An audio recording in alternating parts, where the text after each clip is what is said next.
So mostly what they do is hold summits?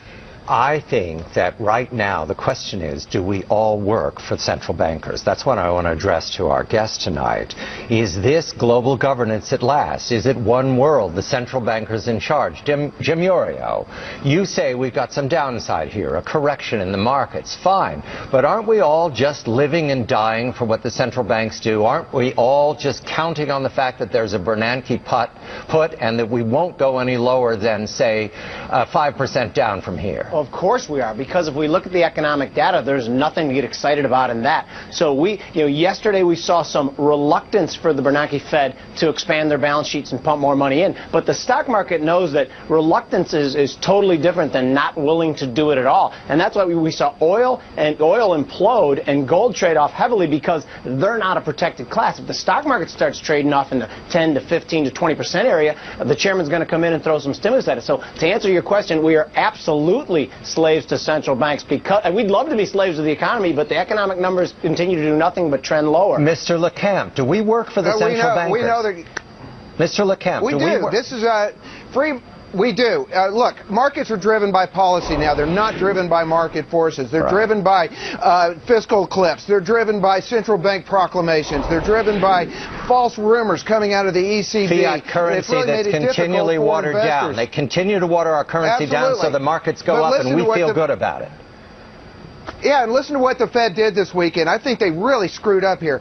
They said that we're going to do this Operation Twist through the end of the year. In other words, they're going to create uncertainty about what happens after Operation Twist, right at the same time that the fiscal cliff kicks in. Do we really want all that uncertainty? Jim, but we have to give the Fed a break here, because the Fed realizes that what they're doing is probably going to have very little economic effect. The only real thing that can help is fiscal and policy changes. So the Fed, all they have is rocks and stones left. They're just going to throw them. They know that they're probably not going to do any good as well. Gentlemen, Jim and Jim. Isn't that why we know that there's going to be QE3? Isn't that why we know there ultimately will be QE3? That's what I'm banking on. I love what you said there, Jim LeCamp, about the idea that ultimately there will be. Jim LeCamp, which Jim? I'm not sure which one said this, but that we're basically beholden to what the central bankers and policymakers do rather than to the fundamentals in the economy, because we have not been able to generate real growth without doing one of two things. That is debasing the currency or borrowing our way to a false prosperity. Jim Iorio, how do you invest under those circumstances? What's the question there, Ty? How do you invest under those circumstances? We invest because remember that every central bank in the world, not just us, ultimately has to devalue their currency. So you can't keep, you got to put your money in stuff.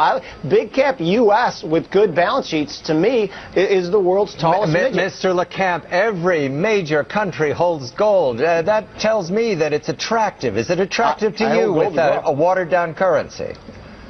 I think it's very attractive, both as a currency and a store of value. I agree with Jim. Ultimately, you're going to want resources, but volatility is going to stay with us. So I think investors need to get used to trimming what they don't like and having their portfolio on rallies and nibbling at what they do like on sell-offs, because these aren't going away. The only good news here is that free markets will fight back. When we see bond riots in Spain and bond riots in Italy, those are free market forces fighting back, and ultimately they'll win because investors ultimately will walk away. I think I heard him say he likes gold. He did say that. Yes, I do. Jim, the two Jims, thank you very much. And John, interesting, I was at a conference this week, and one of the most persuasive investors I talked to there said that he felt that what you have to do right now is buy things that are scarce. He said gold was scarce. Aggregates are scarce.